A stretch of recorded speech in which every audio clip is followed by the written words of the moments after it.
ইসলাম ধর্মীগণ সর্বাতে মহান স্রষ্টার কৃতজ্ঞতা জ্ঞাপন করি, যিনি আমাদেরকে এই পবিত্র ঘরে, পবিত্র জায়গায়, পবিত্রতা অবস্থায় আমাদেরকে উপস্থিত হওয়ার তৌফিক ইনায়াত করেছেন। তিনার অশেষ রহমতে, অশেষ দয়ায় আমরা উপস্থিত হতে পেরেছি। তাই আমাদের অন্তরের অন্তরস্থল থেকে মহান স্রষ্টার কৃতজ্ঞতা জ্ঞাপন করি। আমরা সকলে বলি আলহামদুলিল্লাহ। তারপরে পরে আমাদের ধর্মের গুরু, ধর্মের নেতা, মহামিন আল্লাহ মরুল দুলাল আকায়ে মাওলানা নবীর শিরোমণি আহমদ মুস্তাফা মুহাম্মদ মুস্তাফা, সকলে বলুন সাল্লাল্লাহু আলাইহি ওয়াসাল্লাম। তিনার উপরে শত সহস্র দুরূদ ও শান্তি ধারা বর্ষিত হোক। আল্লাহুম্মা সাল্লি আলাইহি আল্লাহুম্মা বারিক আলাইহি ওয়া সাল্লিম ওয়া তাসলিম। ইসলাম ধর্মীগণ, আজকে জুমার দিন আমি আপনাদের সম্মুখে যে বিষয়বস্তু নিয়ে আজকে এই জুমার দিনে মেম্বারের উপরে দাঁড়িয়েছি, বিষয়বস্তুটা কি হবে, বিষয়বস্তু কি রাখবো, ইনশাআল্লাহ আপনারা সবাই অবগত। আয়াত যে আপনাদের সম্মুখে তেলাওয়াত করেছি, আবৃত্তি করেছি, সূরা আল ইমরানের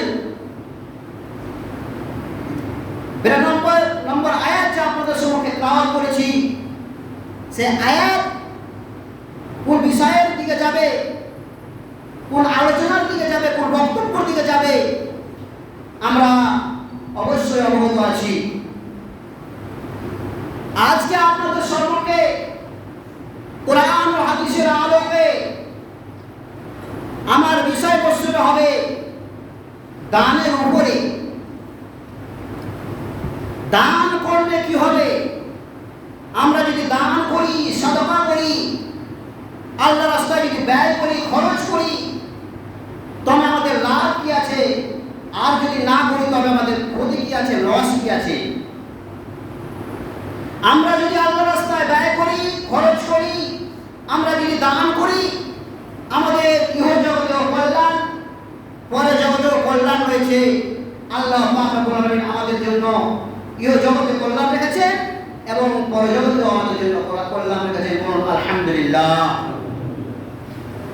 আমরা এই পৃথিবীতে বেঁচে থাকা অবস্থায় আল্লাহর তরফ থেকে আমরা কল্যাণ হব, আমরা শান্তি হব, আমরা লাভবান হব, উপকৃত হব এবং পরে পরেও আমরা উপকৃত হব, লাভবান হব।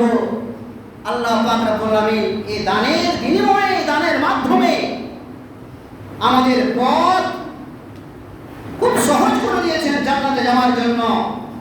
আর ইহ জগতে আমরা যে থাকবো, প্রকৃত মুসলিম হয়ে থাকবো, আমরা যে একজন প্রকৃত মুসলিম হব, মুমিন হব, আমরা কামিয়াবি অর্জন করব, তার জন্য আল্লাহ পাক রব্বুল আলামিন এই দানের বিধান দিয়েছেন, দানের হুকুম করেছেন। এটা মানুষ কতক্ষণ পর্যন্ত কামিয়াবি অর্জন করতে পারবে না, সফলতা অর্জন করতে পারবে না, পূর্ণ মুমিন হতে পারবে না, পূর্ণ ইমানদার হতে পারবে না, একজন পূর্ণ মুসলিম হতে পারবে না, যতক্ষণ পর্যন্ত তার প্রিয় বস্তু হতে, তার প্রিয় মাল হতে, সম্পদ হতে আল্লাহর রাস্তায় যতক্ষণ পর্যন্ত ব্যয় না করবে, খরচ না করবে, ততক্ষণ পর্যন্ত কামিয়াবি অবলম্বন করতে পারবে না, সফলতা অর্জন করতে পারবে না, কখনো না, পশুকালেও না। বিধান, তার প্রমাণ আল্লাহ পাক রব্বুল আলামিন বলেন সূরা আল ইমরান আয়াত নম্বর 93, আল্লাহ পাক রব্বুল আলামিন বলেন আউযু বিল্লাহি মিনাশ শাইতানির রাজীম লান তানালুল বিররা হাত্তা তুনফিকু মিম্মা তুহিব্বুন। আল্লাহ রব্বুল আলামিন বলেন, তোমরা যতক্ষণ পর্যন্ত সফলতা অবলম্বন করতে পারবে না, সফলতা অর্জন করতে পারবে না, কামিয়াবি অর্জন করতে পারবে না,